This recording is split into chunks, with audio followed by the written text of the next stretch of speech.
que la cause en Paris pour la délivrance et bateau en privé. Oyo batanga mite to pesa bango itoi pe to pesa bango.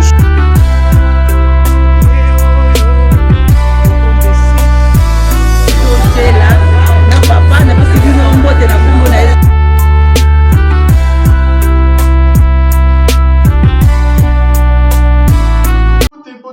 de partout, vous allez kolanda ya bino, humble serviteur na kombo ya Munganga spirituel, papa Edi Diba, likamona motote, toujours humble, égal à lui-même.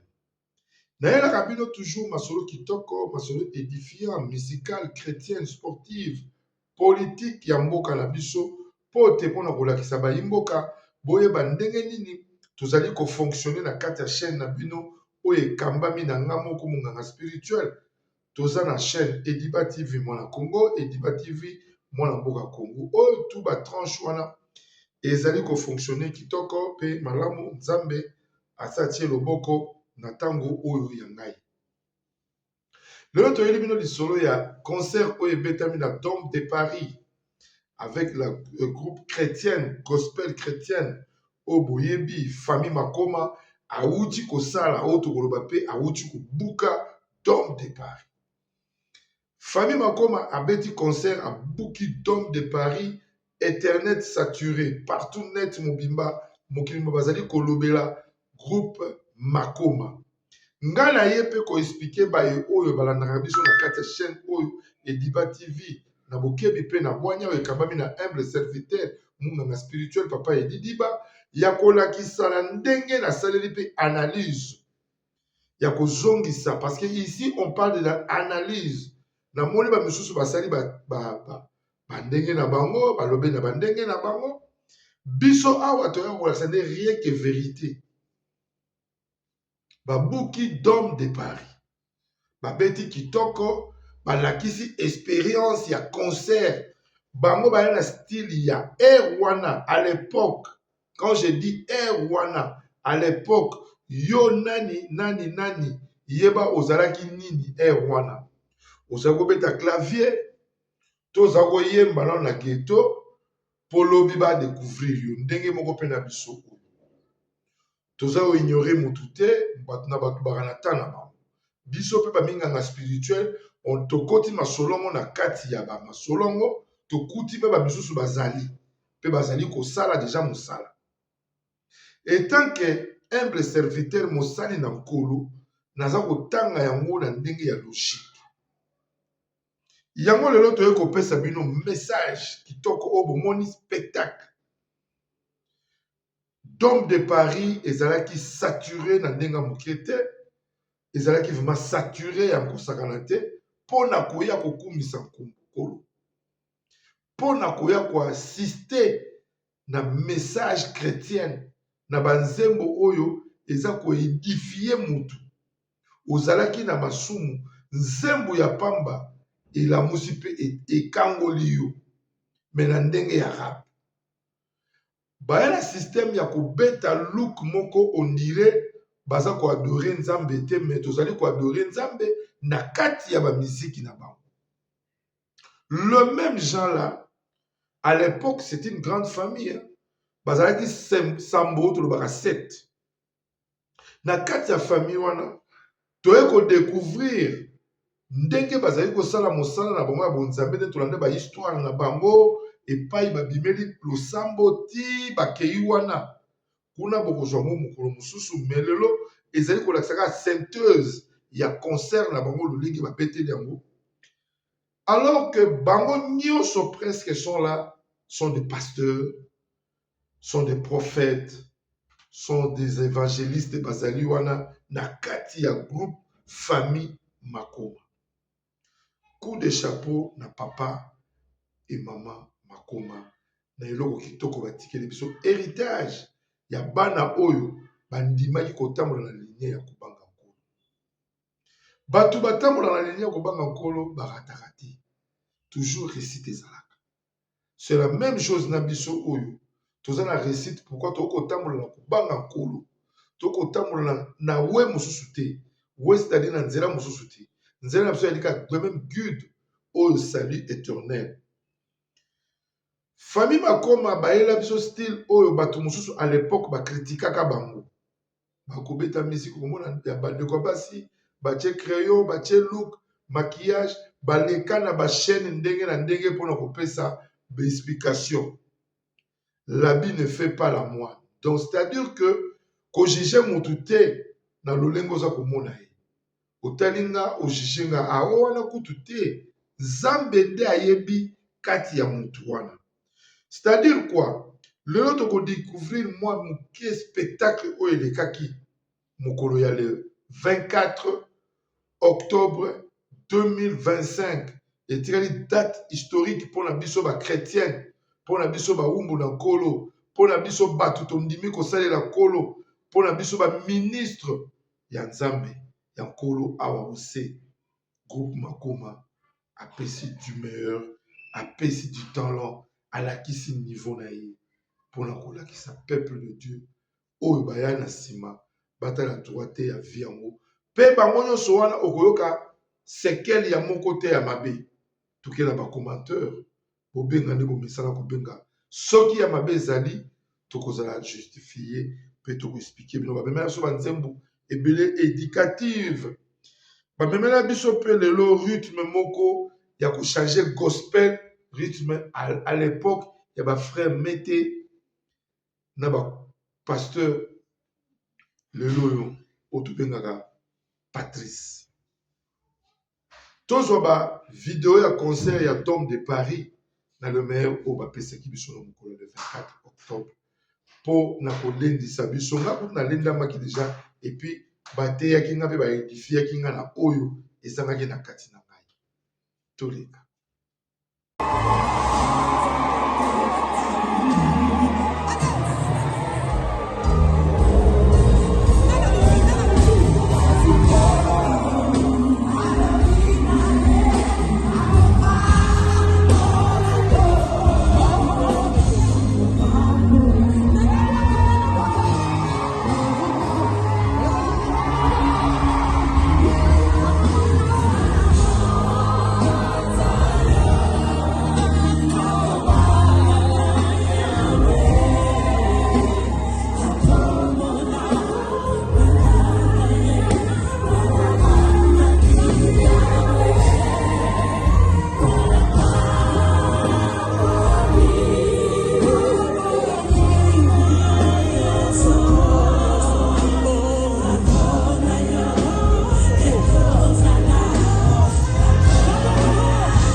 En tout cas, dans la Bible, photo de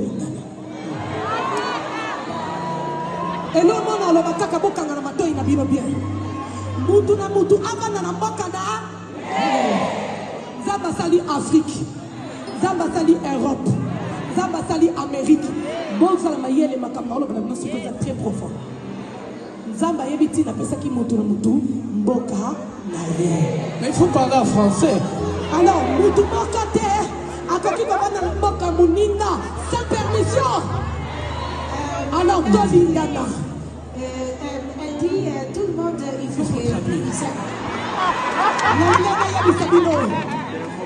je voulais vous dire, la guerre est à la terre. Pas de guerre. Dolingi Makila, et Topanasite na Moka Congo.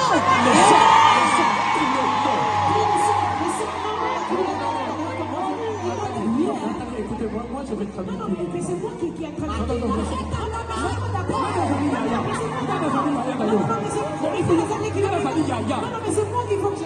Yebisa bana moko. Mboka na biso. Il faut tozala bomoko. Bana o bazoya sima na biso. Il faut bazala à l'aise. Bazala na kimia. Makila na este tolingi yango lisusu. C'est fini.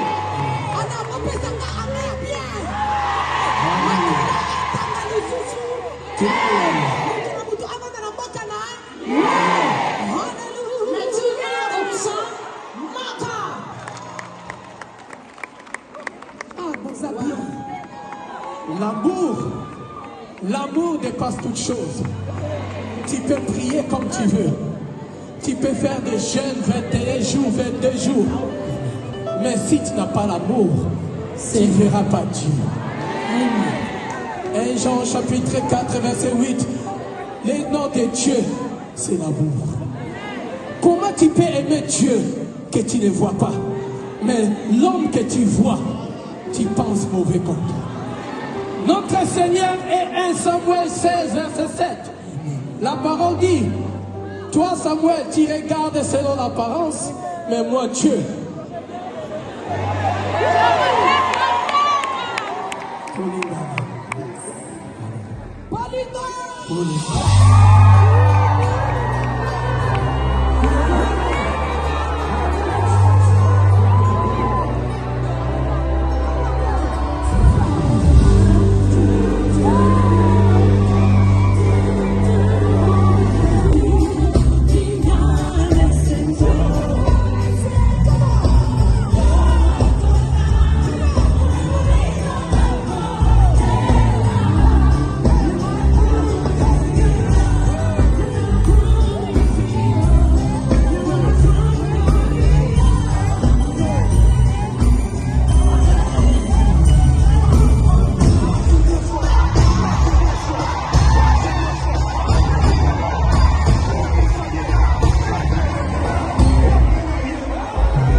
Comme vous le voyez, il est debout. C'est la puissance de Dieu.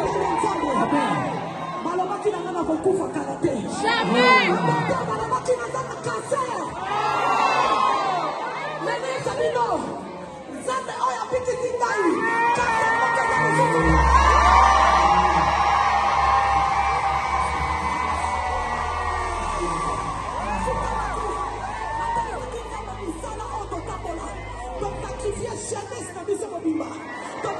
Partout monde entier, Australie, Niger, Gabon, Cameroun, Bénin, Togo, partout, Madagascar. Dis nous va quitter parce que les réseaux sociaux ça va quitter. Tant que va va quitter la vie, maman paye la vie ça la maladie. La lobby, non, non. Ça va on a la yamela qui va dans jeunesse na kabaki. Na kenda ta boîte de nuit, na kenda ta bar mon côté. Tourner pour le côté de ça va chaîne ma téléma chaîne ma côté ma cora mais là oyo babende kinga makina cancer resate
Chantez avec nous.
plein, donc on va goûter.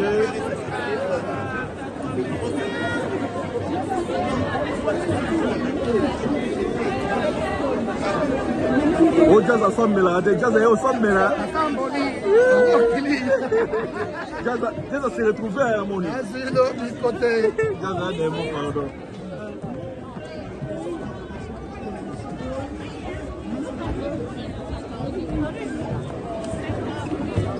Connexion à tellement. Ah non, pas sur la connexion.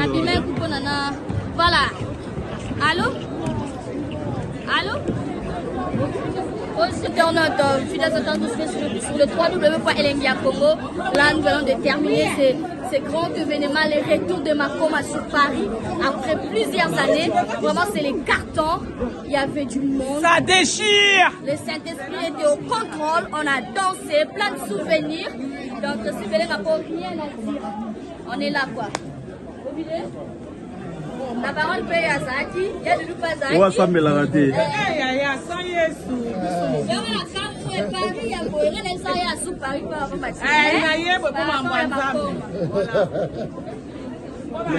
Plein de plein donc. Plein. Mais comme on va salir plein donc, plein ou on aura plein. On va mettre à haut de l'histoire.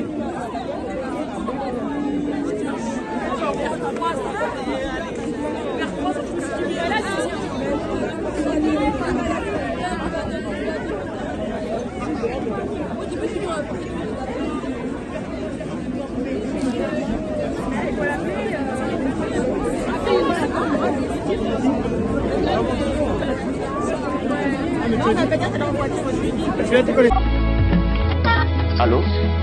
Allô, ma fille. Ya ma fille. Boni maman kuna na homme de veillard misunga. Naza déjà na misunga homme de veillard. Au moni tant maman a piqué église. Allô, là qui vient te? Tant bazo se ngombongo, yo tindi mbongo, bango balé ba songe ba kati ba songe ba memel ba dispensaire a mike. Eza sunde ngona te maman. Mena poto na kishasa la même chose. Et loko zo se pelisanga. Banda maman comment na misunga homme de veillard. Kotani maman. Oh maman zongo la bébé, bazo zo soya maman. Oh, mais là somoni maman, maman zongi chéni. Maman Zolia 3 fois Tongo Medi Popo Debo nanga elo musu se persi ngai Misunga homme de veillard Webi ba webi ke Bana courant so kata Soka sarika manœuvre Bano ya di Tan Bana lumière 24 heures sur 24 heures. Et puis connexion internet et vanda. Et puis soki mama ayoki mal à l'aise ou bien mutu pasi nzoto dérangé kaka na mutu na place à la liwana a fini bouton rouge. Docteur Mbango ataka tu sais pourquoi homme de veillard misunga eza na kati ya clinique misunga. Donc so futilement on a regretté. Ah ouais tu bien na wezali ba minganga bazo sala mama contrôle chaque semaine. Mais azala kuna Abela te bazo sala examen. en tout cas ya masati emoneli penanga na pemi bana mama comme na homme de veillard misunga emoneli na misu te emonani bambongo na opinda ya pampa bana c'est fini tout ça mokoli yango lisusu te homme de veillard misunga ngana bango rendez-vous ka na fin du mois na pemi te non tika ya vanda kuna lia tranquille apema ba médecin 24 heures sur 24 heures a continuer kuna ngana lopesa ka mbongo na fin du mois yebisa bango na changer comme on a commis les bâtiments babe. Voilà le retour dans la chaîne Nabiso Edipa TV Mwanamboka Congo. Ikamba mina humble serviteur mon spirituel. Bo vivre ba monyos. Bo moni ba pengami. Ba koma. Bo moni ba pasteur Martin. Bo moni prophète Moïse Makoma. Mon papa. Bo moni baza ebele bo eskisenga ba 7. Nathalie Bakongo. Bo moni Nathalie Makoma. Bomoni sister la bango musupa barabasi misatu mibali mine bango nyonso wana bali bawumbu na kolo bali baministre ya kolo libota wana tata wana coup de chapeau encore mpona kobimisa bana oyo bandimi kosalela kolo bandimi kosalela tata na talent de vie na bango lelo oyo bango nyonso bakoma basali na kolo. Ils ont des églises partout. Par exemple Ndakisa lokola prophète Moïse Makoma azali moko na kati ya lisanga wana azana etonga na France, na Afrique du Sud, na Namibie, pe na Kinshasa. Donc ça montre déjà que ils ont un bon way. Nzambe a continué ko batela bango, a continué ko bomba bango, pe ko bakisela bango spiritualité belé na musala ya tata. Coup de chapeau na bango, Nzamba lola azala na bango, pe bango nyonso bazana betonga, pasteur Martin en église amunene na France, mama Pengami Makoma aza l'église na Kisasa sambelaka presque mingi na pasteur de la foi bandeko mosusu baza pele l'église na France. Donc on se dise la vérité, bali batu oyo bandimi oyo ngana kocha même lelo tokota na internet oyo kasoki bakotanga mabe ya moko na bango toye kosala jugement te bakosala mosala eyali komonana pe bakosala mosala bango ils jettent pas les deux o lisu na kati ya kesi ya mabunza. Non, il fait leur boulot bazali kosambela nzambe ya solo na koloba na bino lokola chroniqueur mais nali pe moko na kati ya basala na kati ya bana groupe famille Makoma. Nzamba lola amona biso tomonani mokolo lobi soki Yesu Masiya soki te. Bye bye.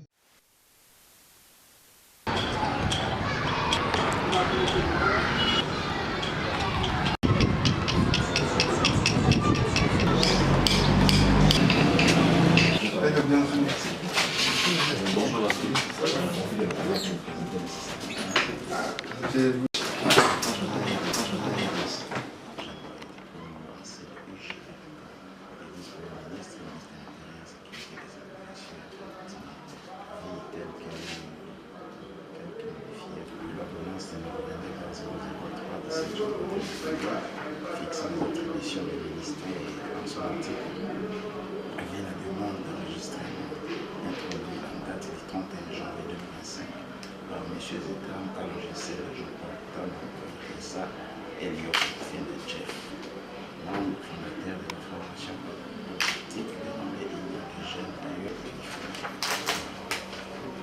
L'article premier est enregistré les partis politiques dénommés Union des jeunes d'ailleurs du Congo ainsi que l'article 2 du secrétaire général en relation avec les partis politiques est chargé de l'exécution du présent arrêté qui sont exécutés à la date de sa signature fait à Kinshasa en octobre 2025 Chapan pour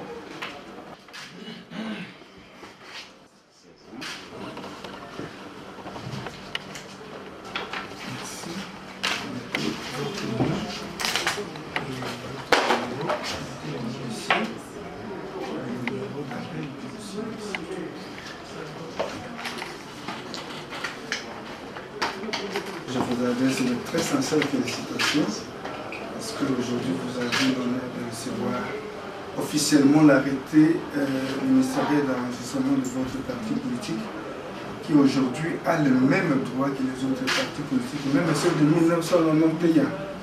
Et je vous souhaite vraiment des sincères félicitations. Bon vent à ce parti politique. Merci. Merci, cher Corton. Merci.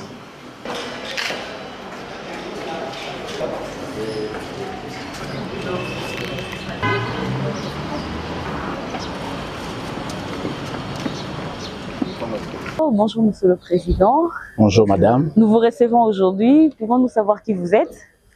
Je suis Monsieur Talongesenda Jean-Paul. Je suis président du parti politique Union des jeunes loyaux du Congo, UJLK en sigle. Un parti qui vient de naître, qui vient de voir son jour. D'ailleurs, nous venons de recevoir notre arrêté signé par le ministre, le vice-premier ministre, ministre de l'Intérieur, nous donnant les droits de œuvrer en tant que tel. D'accord. Premièrement, je vais vous féliciter pour l'agrément. Maintenant que vous faites partie, officiellement, vous êtes parti politique, quelles sont vos impressions? D'entrée de jeu, je commencerai à remercier d'abord les autorités du pays parce qu'on a travaillé comme un accord. Il y a eu une collaboration énorme. Les impressions sont, je dirais, j'ai des sentiments de joie pour avoir reçu ces documents qui n'étaient pas faciles. Et l'attente, je dirais aux Congolais vexés aujourd'hui, et l'air beau parti vient de naître.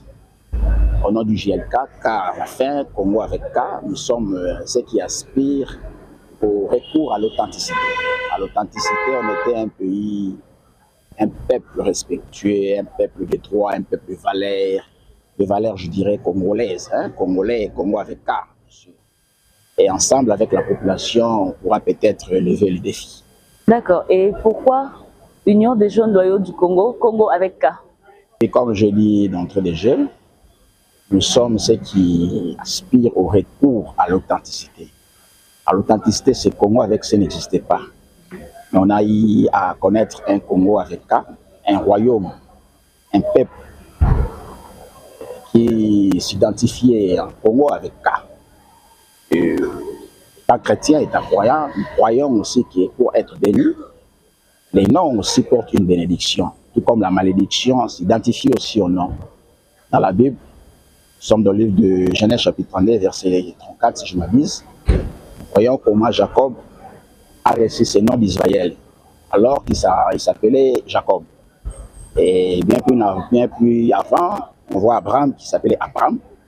Quand Dieu l'a visité, il lui a changé le nom d'Abraham à Abraham.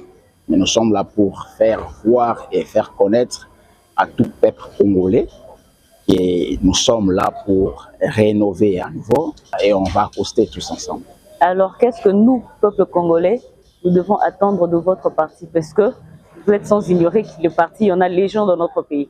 Il y a Congo, il y a Lelo, à s'identifier déjà dans la région qui a appelé Congolais avec K. Vous avez un peuple fort, vous avez un peuple redoutable. La Bible, dans le livre Ésaïe chapitre 18, verset 1er à 2, Nzambe, par la voix de son prophète Ésaïe, a identifié qui peuple tout ça, a identifié qui veut m'appeler eux.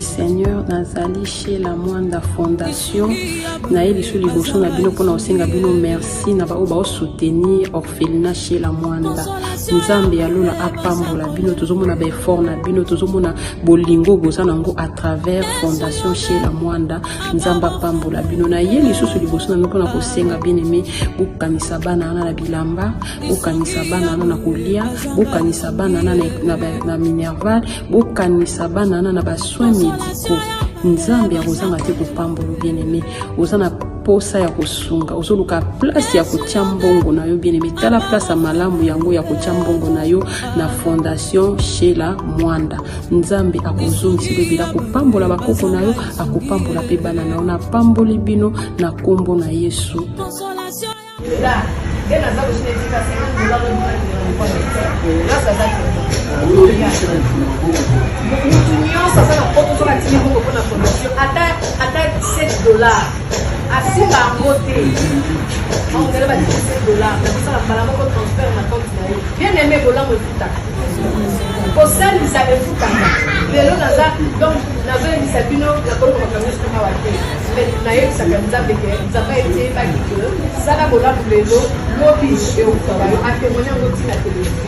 Alors il y a pas pour ça que l'eau qu'on a beaucoup comment on fait ça dans le salle il y a pas dans bango ba betaye à dire même pas bien dans date mais le na salle et on ça balodi et ça on a posé dans le salle de là nous bénéficier ba grâce de Dieu de là on fait comme tout quand on t'a pour ya mboka famille papa na ngate ya mama na ngate ya mobali na ngate ya nzamba sala de ngate